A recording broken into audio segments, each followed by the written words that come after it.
Kunendlela abantu abakubona ngayo and kunendlela uNkulunkulu akubona ngayo. And uNkulunkulu indlela akubona ngayo iBhayibheli define as a revelation from the Father, because uthi uJesu kuPeter lokho okwambulelwe akuveli kuwe but uvela kuNkulunkulu by the revelation.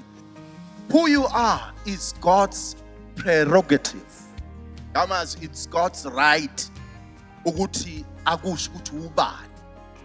Akuyona right for every person okubukayo to define you. uNkulunkulu on a definition. Yamas, ilungelo likaNkulunkulu kuphela elikwazi ukudefine umuntu ukuthi ungubani. Whatever you believe about you izoba iqiniso as you start doing it. You see, we have to deal with a discrepancy of harmonizing what we believe and how to live what we believe. But we are talking about the power of your name as is a self-fulfilling prophecy. Becoming the person that you believe you are. The story of your life portrays just that. Your life is moving in the direction or to the direction of the person that you believe you are.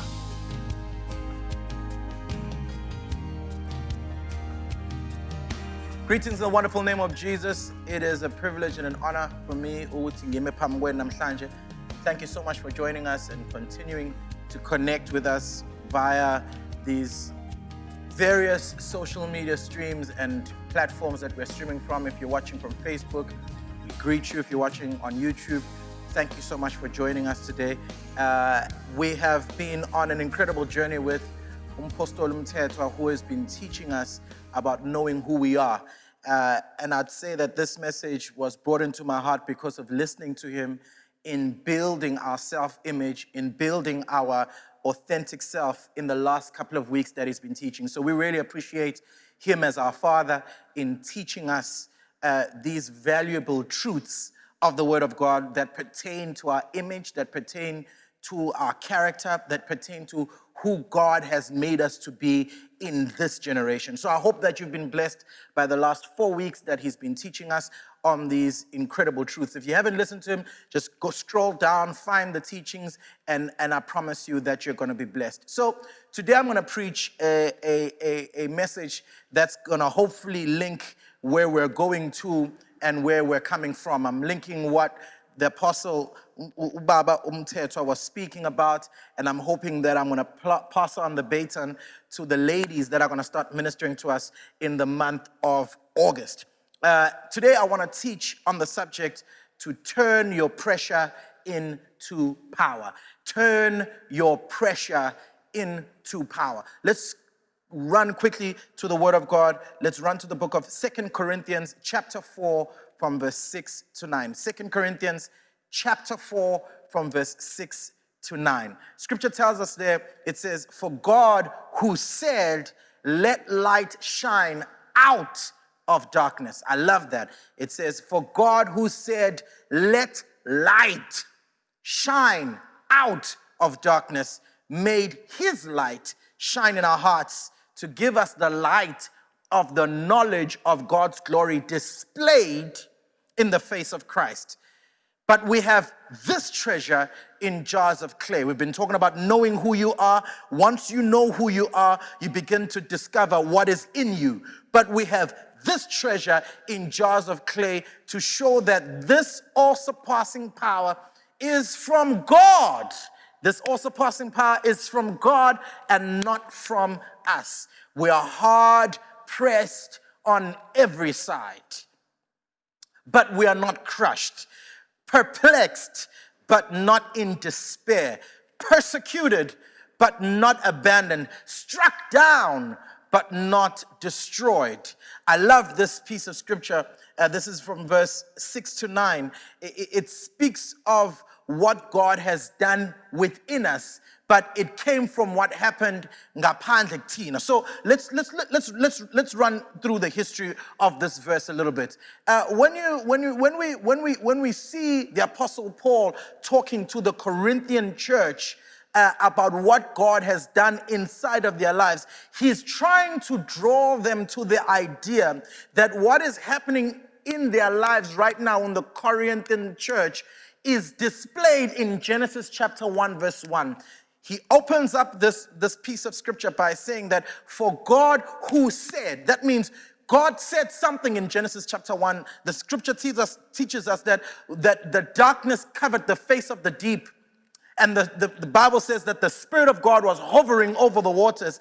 And scripture tells us that God said, let there be light. So when we look at this, we need to understand that in our lives, there will be places of darkness that will cover patches or areas of our lives from time to time. But scripture is very clear on the premise that whenever there is an appearance of darkness, shadows, things, scripture is very clear. We don't walk, we walk in the light of the word of God, but sometimes we walk in the valley of the shadow of death. So we live between these two tensions of light and darkness. Light and darkness, invariable and in different aspects of our lives. So when we walk around in our lives, we must understand that just because just because you've come to the faith does not exclude you from the presence, from the place of specific things that might seem or look dark within the space of our lives. So what do we do when we find areas of our lives that seem dark, that seem like awana, or they don't have the light of the word of God? Scripture tells us that God spoke in the beginning. Scripture tells us 2 Corinthians chapter 4 from verse 6. God spoke in the beginning. He said, let light shine out of darkness. He said, let light shine out of darkness. We must understand that God did not get rid of darkness for there to be light. God pulled light. He said, light shine out of darkness. He didn't get rid of darkness. He did not bind darkness to first disappear. No, God came and declared. So Hebrews tells us that that what is seen comes from what is unseen. We are very clear that God is not going to get rid of what is seen. God is not going to get rid of what you are in right now in your life. But God is going to pull light out of that place that is full of darkness. Scripture tells us that God called light out of darkness. Now, I want you to know that God is beginning to call light in the areas of your life that look like they're dark. If there's a financial issue that is dark in your life, God is not going to get rid of the financial issue. God is going to call light out. God is going to call debt cancellation out. God is going to call out of that situation for you to manage your finances correctly. That means God is not going to get rid of F&B calling you every single week. F&B will continue calling you as you begin to understand and get the light of God and get revelation from God. God, how do I deal with this debt? How do I deal with this relationship issue? How do I deal with this sickness? That means God is going to call out healing in the place of sickness. You might still feel pain within the premise of your body, but I want you to know that just because there is the presence of that pain, it does not delete the power of the light of God that might enter your life. Scripture tells us that the entrance of thy word is light. So if you want to find light in your situation, scripture is very clear that you need to find the light of the word of God, because the entrance of your word, the entrance of the word of God, the revelation of the word of God in the situation that you're facing is going to draw light out of that dark situation. So the Apostle Paul is bringing us to the understanding that when God began to create heaven and earth and created light, he did not get rid of darkness. He simply called light where there was darkness. So I want you to know today that whatever area in your life is showing darkness, there is potential of light to come out of that area of your life. The Apostle Paul continues to say that he made his light to shine in our hearts. That same light that was there, it shone in our hearts to give us the light of the knowledge of God's glory displayed in the face of Christ. So where do we get this light from? We get it from relationship. As we are in relationship with God, as we are face to face with God, as we're constantly communicating with God, as we get into our prayer closets, as we fast, as we seek the face of God in praise and worship, as we go into the Word of God, the light of the knowledge of God is displayed. It's displayed in the face of Christ. Khaya, how do I find the face of Christ? You find the face of Christ in His Word. The Bible says the Word became flesh and made its dwelling among us. If you want to find Christ, find the Word. As you find the Word, you find the face of Christ. And the face of Christ speaks about intimacy. And while I can't be in a relationship with you while looking at the back of your head, I can't fully communicate with you if I'm not speaking to you face to face. So as we indulge in the Word of God, as we dig into, as we listen to sermons, podcasts, all these things that bring light in our lives and light into our spirits, we connect intimately with Christ. And you know what happens? There's a transfer. The darkness that's within you is brought, darkness that is within you is what comes out of that darkness is the light of the Word of God. As you interact with the Word of God, that all the worries, all the stresses, all the things that do not display the full knowledge of Christ begin to turn around as we enter into relationship, as we enter into communication with who God is in our lives. So, Scripture tells us, okay, before we go into that, I want to ask you today, what is pressuring you? I don't know whether success is pressuring you. You have a pressure of success. You've stayed at one level of your life for such a long time, and you're wondering, when is the next thing going to happen for you? You've stayed in a job for too long. You've stayed in a specific financial bracket for quite a while, and it's putting you under pressure. There's people around you that are becoming more successful. They're progressing. They're getting married. They've got kids. They've got houses. They've got cars. I don't know what is pressuring you, but I want you to know that there's the light of the knowledge of God that you can begin to embrace who you are, know who you are. Be pressured by success, but you begin to embrace what God is doing within you. And we're going to go into that today.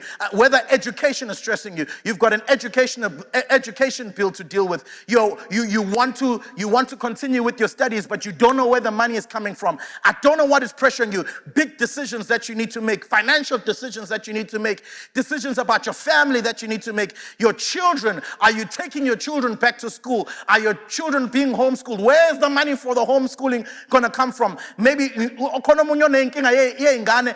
on the other side of the coin, there's a family that's battling to have children. I don't know what is pressuring you today, the lack of children. Whatever is pressuring you, I want you to know that the light of the Word of God is going to bring light in that dark place. Whether it's a career issue, an unemployment issue, a mate issue, an unwanted job, a sickness, a disease, bills, loans, marriage. Some of us, Instagram, Facebook, I don't know what the pressure is coming from your friends. I want you to know that there's always going to be pressure between where you are and where you want to be. There'll always be pressure between where you are and where you want to be. And the question is, have you found out what is the light of His knowledge that speaks to that area of your life that you are under pressure in? Oh, don't make decisions based on people's tweets. Don't make decisions based on people's posts. Don't make decisions based on other people's experiences. You are called to the purpose of God, and God has made you unique. That means there's a unique answer to the situation that you're facing. You are an exception. There are things in your life that will not make sense to other people, but it will make sense to other people. Why? Because God has created us in such an intricate way so that we can find out from Him and seek Him personally. Why has God made you so unique? Why do you have a unique thumb, a unique print on your thumb if you're going to find out and live on other people's solutions? No, find out the knowledge of God Find out the revelation of God with the situation. Find out what God wants to do with your business. Get down on your knees and seek the face of God. Seek the light of his knowledge through intimacy, through knowing him, through finding out what is his knowledge about that situation. And then scripture begins to tell us that we have this treasure in jars of clay. That jar of clay is your body. The treasure is the knowledge of who God is. The treasure is the light that he has put inside of you. You have this treasure. It's not treasure that is coming in the future. You don't need to pray for this treasure. You don't need to fast for this treasure. He says you have this treasure. The treasure that is inside you is the revelation of the knowledge of God for your life. And it is birthed from the place of seeing his face. So then scripture begins to tell us that we are hard pressed on every side. What is this pressure looking for? Because we want to turn this pressure into power. The pressure that is surrounding your life is pushing for lokhu ongaphakathi kwena. The pressure that is surrounding you today wants you to grab hold of the truth of the word of God and don't crumble under that pressure. Do you know why we crumble under pressure? Because we don't know what the light of the knowledge of God about that situation is. So we crumble, we go into depression mode, we go into abusive relationships, we go into substance abuse. There are so many things that we run to that when the pressure begins to fold in, they become escapes for us. And scripture is telling us that what that pressure is really wanting to do, it's really trying to bring out the treasure of the knowledge of God. Into ngaphakathi kwakho is treasure. You see, the treasure that's in you is in you. It's bigger than money. It's called light. It's called revelation. When God spoke in the beginning, Eti, let there be light, that was not the sun, the moon, and the stars, because the sun and the moon and the stars were created in the lattermost parts of those verses. So in other words, when God began to speak light in the beginning of our lives, he spoke light in the premise of revelation. Now, makwazi makwazeki. Lokho ongabonakali makubonakali. That means when God drew light, he was saying, there's revelation about you, Khaya, that you don't know. There's revelation that's beyond what you see. Kula situation of God. There's revelation beyond the mess that you're in a relationship. There's revelation concerning your business. There's revelation concerning your family. There's revelation concerning your kids. So the pressure over your life, all it's trying to do is trying to distract you away from the knowledge of the will of God so that you can crumble under that pressure and not seek the full knowledge and run away and escape the presence of God where you are really supposed to be finding solutions. And this is my word to you of encouragement. I want you to know that every single pressure, scripture tells us that we are hard pressed on every side. What is this pressure trying to do? It's trying to reveal the power. We are pressed on every side. We're not crushed. We're perplexed, but we're not in despair. We're persecuted, but we're not abandoned. We're struck down, but we are not destroyed. We have this treasure in jars of clay. What is it there? It's to show that the all-surpassing power that we contain is not from us, but it's from God. This power comes in the form of knowledge. This pressure in our lives, it's there to display that the all-surpassing power, into ibonayo ngam namhlanje, it had nothing to do with my intellect. It had nothing to do with my education. It had nothing to do with the kind of family I come from. It had nothing to do with how smart I am. It had nothing to do with my looks. It had everything to do that what is being displayed in my life. It's to show that all-surpassing power, it's not from me, but it's from God. In other words, when we begin to see you stand in the place of adversity, stand in the place where there's so much confusion and mayhem, where we see you live your life above the norm, above normality, you are simply showing that the all-surpassing power that's in your life, it's not from you, but it's from God. Namhlanje, I want to make you aware that the pressure around you is wanting to reveal the power that's inside of you. But this power can only be revealed when we go face to face with Jesus Christ. Let me draw your attention to people that were pressured, but their pressure was turned into power. Scripture is very clear about different people in the Word of God. I mean, we can turn to Esther. Esther, we see him in the book of Esther, chapter 4. The Bible says that Mordecai told Esther that, Esther, look at this pressure that Esther is under. Esther is standing in the gate where Israel is about to be it's going to be annihilated. Completely annihilated. But she's under pressure to save the race Yamajuda. And this is how Mordecai says to her, listen, my girl, if you remain silent, I want you to know that deliverance will come from another place. Umfaka under pressure to go and approach the throne yenkosi, because uyazi ukuthi she can't approach that throne without being invited, without that scepter being extended to her. She's so much under pressure, but the pressure revealed the power. The pressure revealed the presence of God over her life. The pressure revealed the mercy of God, that when Esther walked into the king's chamber, the king extended his scepter to her. That pressure revealed favor. So I want you to know that as you are being pressured, don't back off. Don't back off under the pressure. Don't slip away under the pressure. I want you to stand tall and face that situation, because as you're under pressure, God wants to reveal favor. As you're under pressure, God wants to reveal that the power of God is upon you. As you're under pressure, you're going to come up with new ideas. Don't slip away. Don't back off. You've been given the knowledge of His grace through the face of Christ. You know you've been spending time with God. You know you've been praying. You know you've been reading your word. And I want you to extend that power that you've been getting from the presence of God. Don't turn away when the pressure is turned on.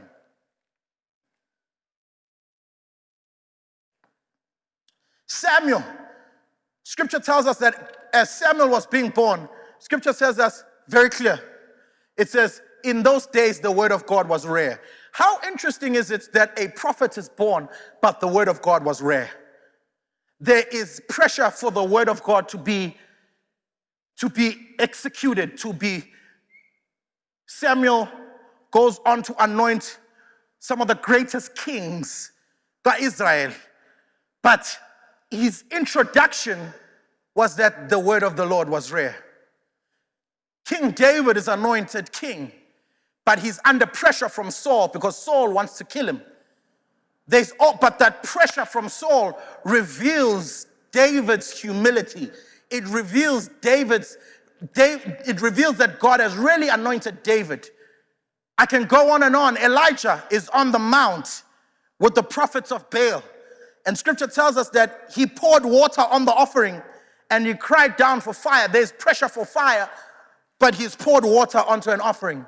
He's created a situation where fire might not thrive in that situation, but he creates a situation and puts pressure on the heavenlies so that the power of God can be displayed. The Apostle Paul is in prison writing some of the greatest books of the Bible, Philemon, Philippians. These books are birthed. Colossians, they're birthed from prison. He's under pressure, but God reveals an author. He's under pressure in prison, chained by the Romans, but the presence of God is surrounding him in such a way that he begins to pen down 2/3 of the New Testament. I don't know what is pressuring you, but we do not see anyone in the Bible that does anything significant without pressure. Jeremiah, he says he cannot speak, but God says, do not say you cannot speak, because I have anointed you as a prophet to the nations. Jesus Christ is under pressure to go and heal Jairus' daughter, but there's a woman with the issue of blood who's grabbing his heel and grabbing the hem of his garment. He's under pressure to heal, but also under pressure to heal. There's constant tension for Jesus to display. There's 5,000 people that have not been fed. There's pressure to feed all these people, but there's thanksgiving in the room because he allows that pressure to say, Father, I know. He breaks the bread and distributes it and feeds almost 20,000 people. All I'm trying to say to you, your life will never be exempt from pressure. Your life will never be exempted from pressure. But today, I want us to turn that pressure into power. I want us to turn that sorrow into joy. I want us to lift that garment of heaviness and put on a garment of praise. I want us within that place of distress to display the full pleasure of God in the space or in the area of life that you find yourself in. Today, I want you to know that God might not take away the pressure, but he wants to display the all-surpassing power that does not come from you. Scripture tells us that when you are weak, then he is strong. That when you feel the most down, that is the best place for the power of God to be made available. I don't know what you're facing in your life. Today, I want to do a special prayer for people that are really not feeling well. You're ill in your body, you're not feeling well. I want to speak the healing of God over your life. Just close your eyes and touch that place in your life that is just not well. Whatever it is, whether it's your kidneys, whether it's your chest, whether it's a heart issue, whether it's bones, whether it's cancer, whether whatever, it's sugar, diabetes, whatever area of your life that looks like it is not living to the perfect plan of God concerning your life of healing. I'm going to speak healing over that place. Father, in the name of Jesus, I speak healing over every sickness, every disease, every area that is troubling that young man, that young woman, that mom, that dad. I speak, Father God, that young child. I speak against those brain tumors. I speak against that heart disease. I speak against that cancer. I speak against that virus in Jesus' name. We speak healing over your people's lives today. We believe in the power of the cross. We believe, Father God, that you, Father God, came and died for us and took our shame, took our diseases, took up our infirmities. You carried our sorrows. Father God, you were stricken, you were smitten for us. We speak, Father God, that by your stripes, we were healed in Jesus' name. I thank you, Father God, that healing is beginning to flow in every single living room, in every single device that this message is being watched or listened to. I speak healing. I speak refreshment over those areas. In Jesus' name, we pray. Amen and amen. Well, if you have not made Jesus your Lord and Savior today, I want to give you an opportunity to turn your pressure into power. I said to you in the beginning that this happens through the knowledge of God. It is displayed in the face of Christ. That face of Christ is the place of intimacy. And today I want to bring you to the place of intimacy where you can have an intimate relationship with God and begin to seek the full knowledge of who God has made you to be. And that comes through the medium, or it comes through the door of you having a personal relationship with Jesus. And if you're saying, Khaya, I don't have a personal relationship with Jesus, I want you to pray with me. Just say these words after me. Say, Lord Jesus, I give you my life. I submit my heart to you. I submit my life to you. Thank you for making me a child of God. Thank you for making me a new creation. In Jesus' name, amen and amen. Well, I want you guys to stay connected with us via various social media platforms. We love hearing from you. We love connecting from you. Like, follow, subscribe, share, so that we can spread the message of the gospel to the uttermost parts of the earth. Thank you for joining us today. God bless you.